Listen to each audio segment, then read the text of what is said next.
You want to kick it off? Sure. Hi, guys. How you doing? It is week 5. It's been a while since Mr. Baier and I have presented you with a little video.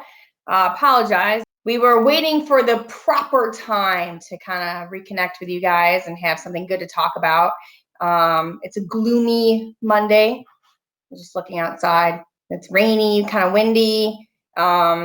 Hopefully you had a nice Easter, everybody, and hopefully you're doing well. Yeah, I really miss you guys. I miss interacting with you every day and chatting with you and finding out what's going on in your lives. This has been hard. It's been difficult. But we're here, and we want to talk to you a little bit about The Fault in Our Stars, and I'm sure Mr. Baier wants to say a few words.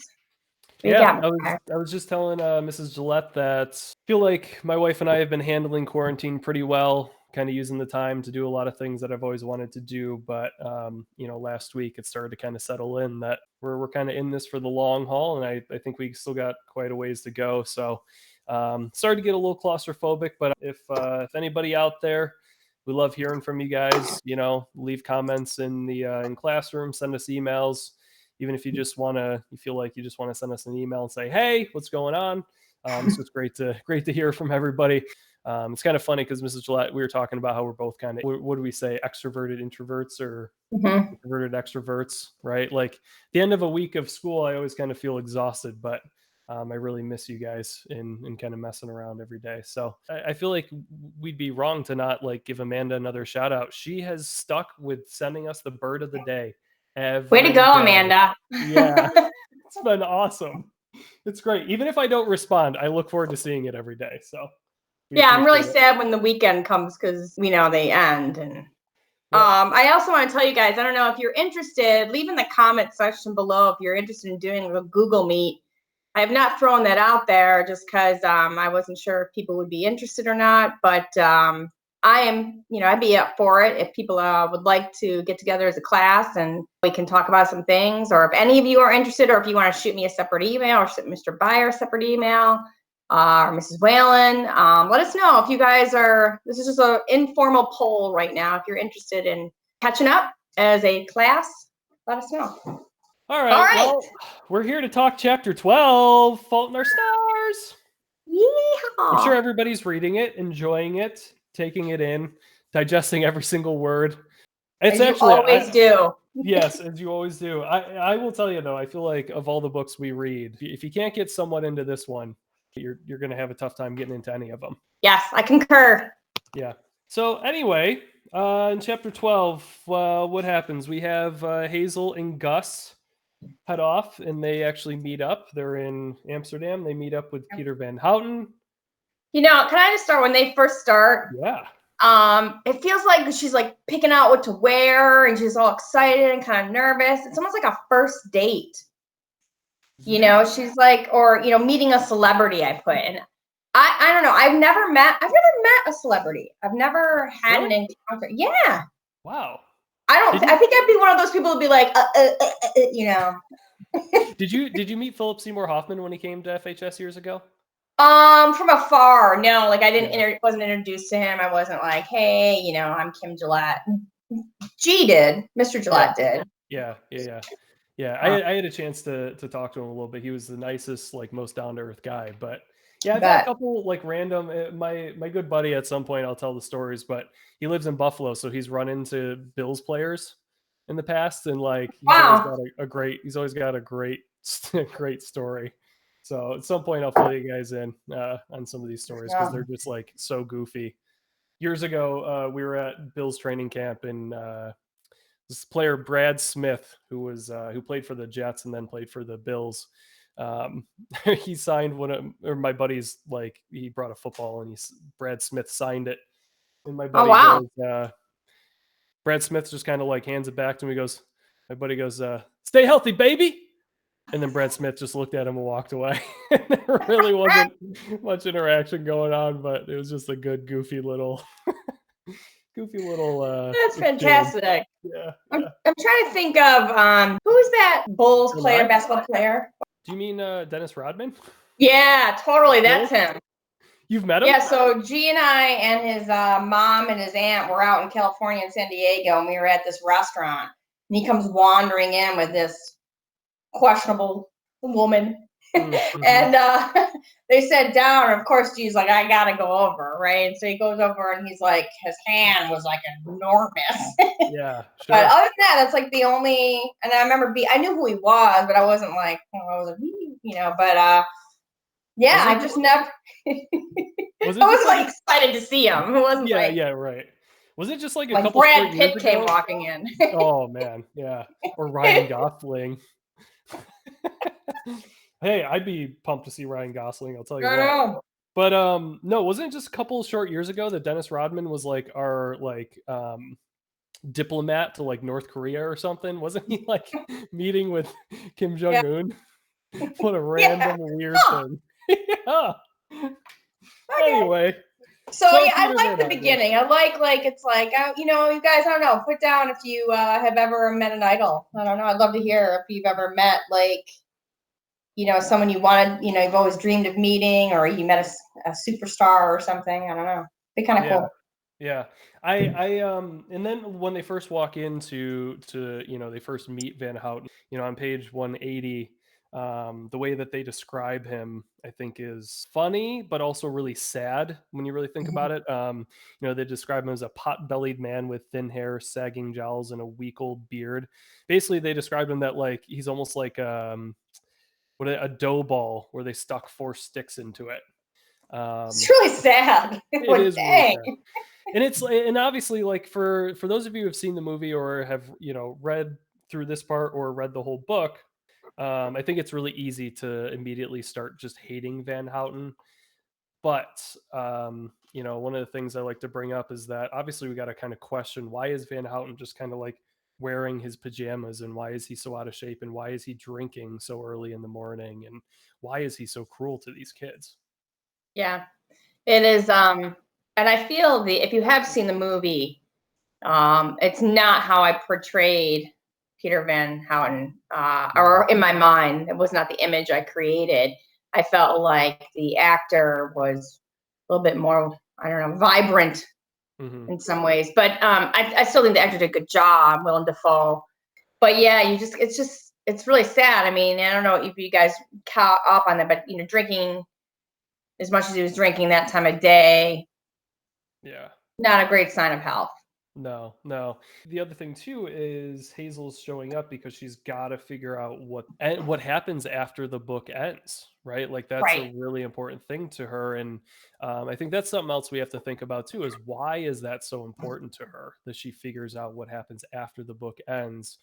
And I don't want to, obviously, I don't want to spoil anything, but I think that the answer is in front of her more than she realizes in this Yeah. scene, and that's something that that we come back to later. I like it. She makes that comment, the world is not a wish granting factory. Kind of sad, but it's true. She's like hoping that this is going to be something amazing. He's going to be amazing, and all of her answers are going to come true. And yeah, it just doesn't turn out that way. No, it doesn't. And he tries to, I do think in some ways he is trying to help her out. He tries to give her, share this Swedish hip hop song, which is a real song, by the way. And Is it really? apparently it is, yeah. Apparently it's like laden with a bunch of swear words in Swedish. But yeah, like it's a real song. I think there's a music video for it. If you guys look it up on YouTube, but it's been a while since I looked for it. And then he tries to give this this kind of philosophical response, and this tortoise and this hare race, and the idea that some infinities are smaller or larger than other infinities, Mm-hmm. and he's trying to help them out, but obviously they're not. Gus and Hazel are not grasping what it is that he's trying to explain to them. Right. Do you think that they're not grasping it because of the way he's delivering it, or they're not grasping it because those weren't the answers they wanted, and so they're not listening? I think it's a good question. I think it's both. I think the way that he's trying to deliver it is he's so unlikable, and he's not clarifying what it is he's trying to say. Um, and I mean, I felt like the first time I read this book too, I had no idea what the heck he was talking about. Right. You're Right. so overcome with how annoyed you are with him. What do Right. you think? I agree, because he's just spouting off about these philosophers, and it's confusing, and you're like, what is your point? And in the middle, he stops and plays a song, and then he comes back to it, and you're kind of like, what is your deal? You just like, buddy, just answer a question. And I don't think they don't want his philosophical take on life. They just want some simple answers. And they don't need any more jargon and crap. They're like, give it to us straight. It's kind of like teaching. Kids are like, I don't want to hear all your philosophical crap. Just give me the answers. It's so true, though. It's so true. Oh, what are we doing today? Oh, stuff. Oh, gosh. Yeah, no, I mean, I think I do think in his own way, he's trying, something that he gets at, which is on, I think, the bottom of page 191, or at the top of 191. I like the Gatsby illusion that he makes, the Dr. TJ Eckelberg. You guys all know it. I was going to ask that in the Google Classroom, but I decided I'd refrain. Nice. I like it. He says that, like, Hazel's insistent on figuring out what the end happens after the book ends, and he says nothing happens. Like, the book stops existing. The whole story stops existing as soon as the book ends. And, he says, like the Dutch tulip man, he isn't a con man. He isn't a con man or not a con man. He's God. He's an obvious and unambiguous metaphorical representation of God, which I think he's kind of being a wise guy here. I think so too. Yeah. But, he says it's like the eyes of Dr. TJ Eckelberg. And then down at the bottom, I think he really kind of unleashes on Hazel and Gus. And he says, this childish idea that the author of a novel has some special insight into the characters in the novel, it's ridiculous. And he kind of goes into this whole idea that, like all sick children, he says on the next page, you say you don't want pity, but your very existence depends upon it. And I think in Hazel responds, she's like, there's nothing you can tell me about my sickness that I haven't already thought about. Yeah, it's really cruel. He's a complete jerk. Or douche pants, I think she calls him. It's funny when he says that, he's like, he's just a fictional character. And I feel like, you guys, as you said this to me before, like, why are we analyzing these characters? What does it matter? They're just fictional. They're not real. We talk about them as if they're come walking into our house tomorrow, or into the classroom. And but I think the thing is she's like, she knows they're not real, but they become a part of her world, and they helped her to understand what's going on in her real world.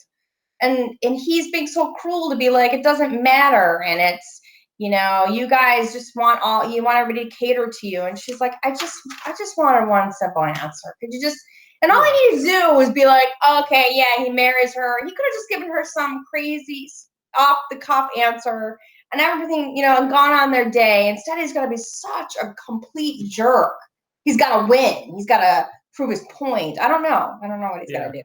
Yeah, no, I in thinking of a character, I mean, in so many ways, we all have different characters in our lives that have changed our lives, right? Like, I know for a lot of people, for a lot of kids, it's like looking at certain celebrities that you really idolize. They're really a character in our lives. We don't know them.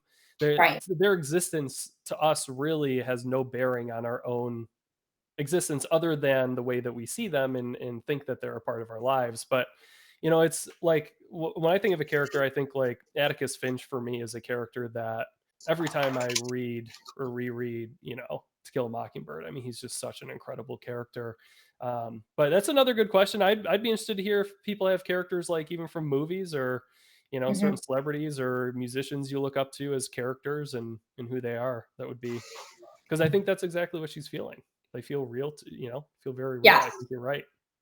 She's like, they are a part of my family in a way. I was gonna say, I mean, I guess the question in response to that is, given her situation, why does she have to know so badly what happens at the end of the book? And I feel like wording that question that way even probably gives it away a little bit, but I think it's really important to start thinking about that. She goes on though, and it was on page 194. And I think she says it to him about something like, because like, you promised. He's like, why do you want to know this? I think it was. Yeah. Yep. And he's ever subject to wonder. He said, why you care so much about your silly questions. And she says, you promised, I shouted, hearing Isaac's important wailing echoing from the night of the broken trophies. So, and I was like, myself, I was like, why are promises so important to her, to Gus, to Isaac? And maybe I'm generalizing, but maybe kids in general, people in general that might have a sickness. Why is she yelling because you promised? Like, it's so important to them. I don't know what you think about that. Yeah, I don't know. I mean, it's a good question. It's hard to tell because, obviously we haven't been in their situation, but I think so very little has been promised to them in their lives that they're just looking for the one thing that they can actually attach themselves to. But Maybe that's it. Yeah. it's a great question. Yeah, I mean, what comes with a promise, and when you break that promise, especially someone that you look up to, like the way she looks up to Van Houten. To kind of like digress for a second, but I think, I don't know if you've had this experience, Mrs. Gillette, but there are certain people that as a kid you look up to, and then as you become an adult, suddenly like this person that was your hero doesn't really hold the same power, the same Yeah. you realize who they really are, and they're really not as cool as you thought they were. Yeah, and it can be disappointing. You think those people are going to be there for you, or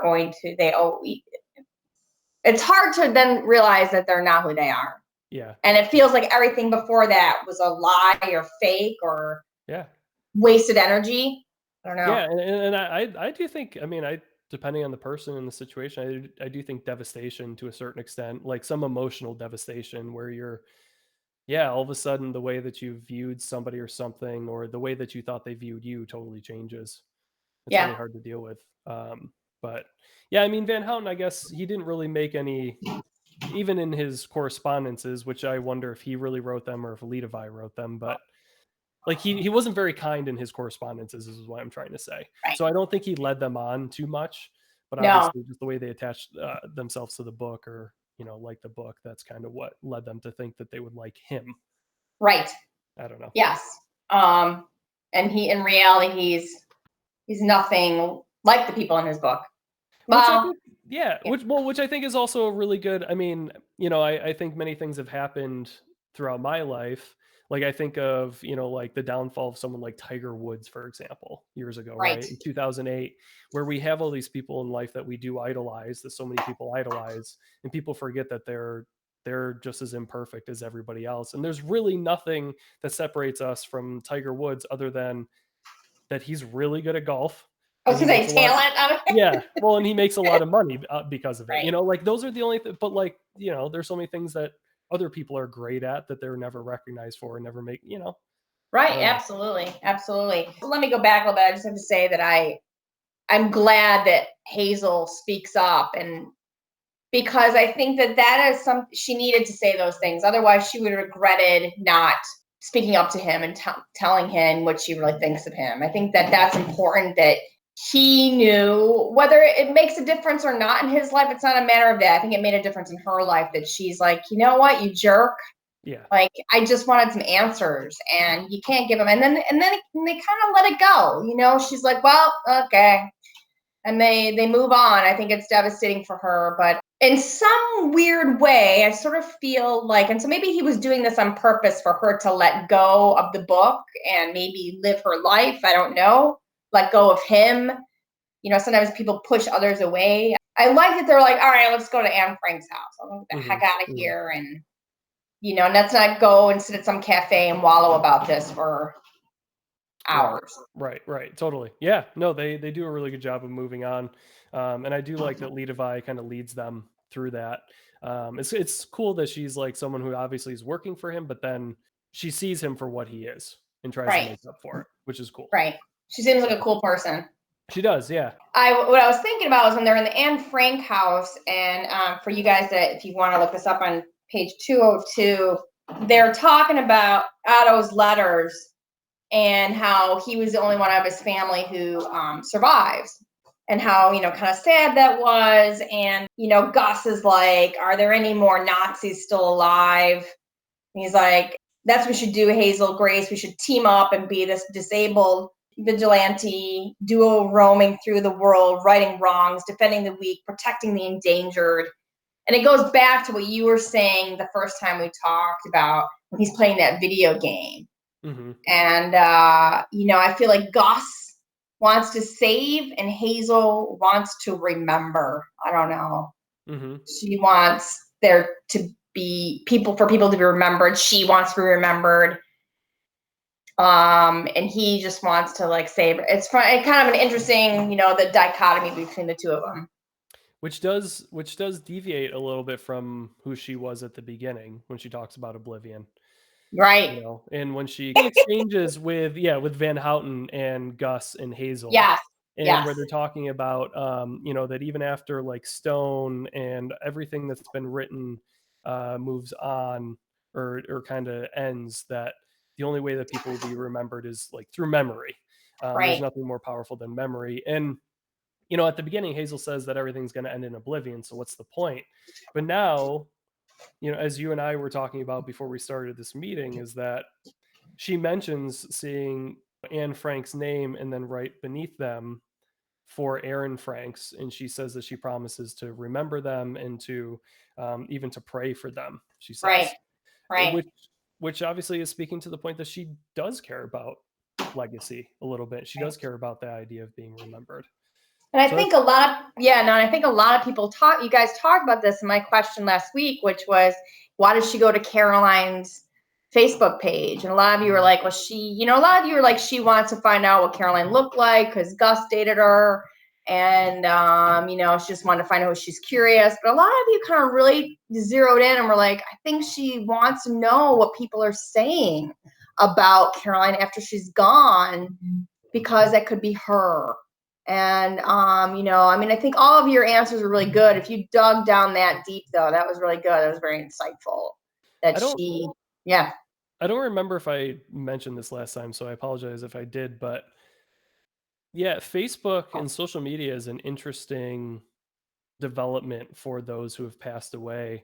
In college, I had, one of my best friends passed away from leukemia like 2 years after we got out of college. He was diagnosed when we were still at school in Fredonia. And I was still on using Facebook at the time. And after he passed away, there would be like really weird random times over like the next 2 years after he passed away that I would go to his Facebook page, and sometimes just because I felt compelled to leave a message and almost feel like I was talking to him. Yeah. And then also just to see what other people were saying. Yeah. And it's weird. It fills this, and I think Lincoln shared an article with us about this, right? That I don't know if it was an article or students. I think it was a student's college essay, and talking about this idea of how social media and those accounts can almost give us this feeling like we're still interacting with that person that has passed away. But then in the end, it's obviously it's never fulfilling because that person isn't still there. It almost can make you feel worse sometimes. I sort of feel, I don't know. It's interesting, growing up where, not that death for my generation was taboo, but it's just so different. I remember when people first started putting things on social media, like, oh, somebody passed away. And I remember thinking, oh God, like, Yeah. I don't know if I would do that if it, would want to put that out on my social media. I felt like my social media should just be like positive things or, but then you realize but now, my whole view has changed. But I remember the first time being kind of like, huh, Yeah. that's interesting. Yeah. I do think it's healing in some ways. I think it can help. I think it can help people work through it, a way to connect with other people that are going through the same thing. But I think like it can also, like you said, sometimes be like, oh, I'm wishing that person was still there. Yeah, and I mean, I feel like as with social media in many different contexts, in the end game is never fulfilling. Students who would be watching this might argue, well, I follow, these people on Instagram and they're rich because they're on Instagram, and but they might be making a lot of money because they're sponsored on Instagram, but in the end, what are they really getting back out of it? Other than the money, in terms of, and I'm speaking more in terms of relationships, in terms of Right. actual human interaction, actual face-to-face contact and connections with people. Right. Right. And I think it oftentimes leads us to a place that we didn't think we thought it was going to be more than it was. Yeah. Yeah. Yeah. Absolutely. I don't know. Miss Light, I think you wanted to mention something about this, but like really the juxtaposition of Anne's struggles and Hazel's struggles, right? Yeah. Yeah. You guys, you'll notice if you have you'll see my question in Google Classroom will be the same as this topic. But I just sort of felt like we kind of wanted to talk about it a little bit too.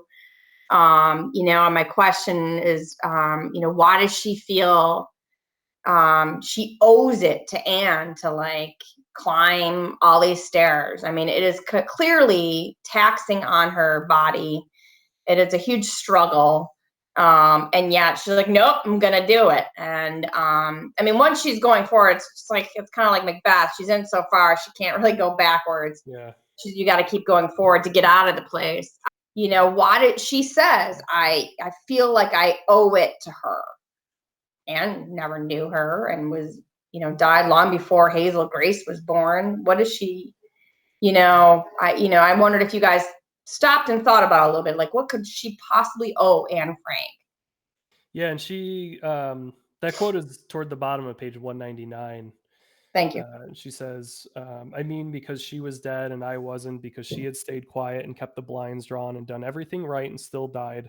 And I don't know that doesn't fully answer the question. I think that Right. kind of leads us in a direction to start thinking about what does she really mean? Yeah, as you said, why is it important that, that Anne was dead, Hazel wasn't, that Anne had stayed quiet to protect herself, and now Hazel had the opportunity to kind of see what Anne's life was like. Why is that important to her? I'll be interested to see what you guys think. In the end of chapter 12, things get a little weird, hot and heavy, as my mom would say. Right. Woo. I thought though, I don't know, maybe it's because I'm old. I thought it was a very thoughtful. I thought he did a good job, describing their situation. I don't know. No, I think you're right. In the fact that the first time Hazel says that she loves him is at that night right before they're about to do that, and I do think the do way what? that yeah, I do. God, we're so mature. I know. Sorry, guys. But it's one of those things that he handled it really well in the description. I do think that it was honest telling of the experience, I think. And Yes. I do think that it's an awkward experience, it's a meaningful experience, and I think he captured all of that. Yeah, I don't know, maybe it's me because I'm older, but I'm not 17, but I don't think I would have read that and been like, oh, this is awkward. I felt it just sort of went together really well. And because it could be a topic you're reading about and you're like, oh, good grief, this is weird. Yeah. I mean, there's a couple of parts where you're like, okay, but I don't know, I kind of liked it. I suppose when I say awkward, I mean like it wasn't the experience of reading it wasn't awkward, but he captures the awkward moments for Absolutely. them being That's the first time. yes. You know what I mean? Yeah. Yeah, it wasn't like you don't want to read the next page. It was like cringing. It was that you know what they're going through. You're like, I get it. Yeah, totally. When they're at the Anne Frank house, she's like kissing him, and she's like, everybody started to clap. And I know in the past we've shown that scene in class when we watch the movie, and people are like, why are they clapping? People always have a comment, and I have to agree. I'm not making fun of you guys because I'm always like, why are they clapping? I don't know, but I don't know. Maybe if I was in that moment, other people. I mean, it is kind of a sweet moment, as someone again, as an adult. If you saw two teenagers all of a sudden, and then what she's done to get up to the top there because they've all watched her, and then it's just kind of this romantic moment. Maybe you'd be like, yeah, woo, But I don't know. I mean, it is kind of strange. They're in a museum, and It is strange. I always think about John Green writing that section. In terms of writing, he really captures a lot of things that other authors do really well. Like he's clearly studied other authors and uses those things. Yes. And so I have a feeling when he wrote that part of that scene, he knew how corny it was going to come off, but it was also like he just went for it and was totally like, this character just accomplished something really cool. She's in the Anne Frank house. She's falling in love with this guy. He's falling in love with her. They're both terminally ill. And I feel like all these other characters are recognizing that and like applauding them Yeah. for it. Yeah. And I think but I'm sure he knew that it was going to come off as a very corny, right, scene. I mean, he's such a smart guy, and I think he's such a thoughtful author. Yeah. But I think he just went for it anyway because he's like, he knows some people will love it because it's corny, and some people will appreciate it because of who the Right. characters are and what they accomplished.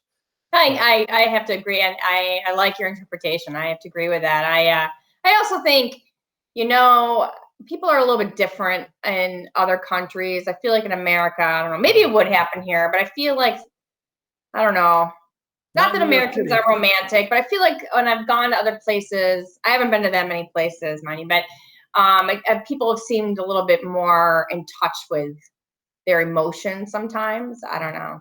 Totally. Yeah, I Maybe feel that's like unfair. you would never see that in New York City. No. You would never, but like, I could see something like that maybe in a crunchier, if to use lack of a better city. Portland, But yeah, Oregon. no, what's that? Portland, Oregon. Yeah, Portland, Oregon, or like maybe San Francisco or Yeah. something. Yeah. But I'm with you. I could see people in the UK responding like that to something. Yeah. Yeah. Responding to something like that. That they're just so much cheerier and like Yeah. willing to interact with people. Right. So Well, you guys, it ends right there where she's like, draws her little circle of Goss as his version, and then, puts it a little, it's really cute. I think that's cute. She leaves him a little note. If you've read ahead, things are going to start to change a little bit. I don't know. We're going to plan another date, Mr. Baier? I don't. yeah, maybe we'll do one more for the end. Yeah. What do you think? Yeah. Absolutely. If there's something you guys want us to talk about, you can also, in the comments. I just want to reiterate, I miss you guys. I hope you're well. Please send us email, send us a note, let us know you're okay. Let us know, well, please keep reading the book, keep answering my questions. I know it's hard to keep motivated, but your response to those questions helped me to, know that you're staying in check with it. So I appreciate it. Yeah, the only other thing I want to add too, something that we're still waiting to get more guidance on from the administrators, but Mr. Clark sent an email the other day. I think depending on who, different interpretations of it, but it does seem that just submitting your work, guys, is something that is going to be something that may factor into Q4 grades. Not necessarily that you're going to be, you're going to get a 84 out of 100 on an essay or something, but it does seem that is something that administration is looking into, is to make sure that you guys aren't just stopping your work and that you're still handing things in, and that will be factored into grades. How yet, we don't really know, but I do know all of the teachers are really tracking who's engaging, who's handing things in, and who isn't. Okay, well, it's been fun. Hey, I miss you guys as well, and I hope everybody's doing well and staying sane. Reach out to us, talk to us. I desperately need people to to interact with. So, Yes, please do. Yeah, we'll talk soon, everybody. Take care.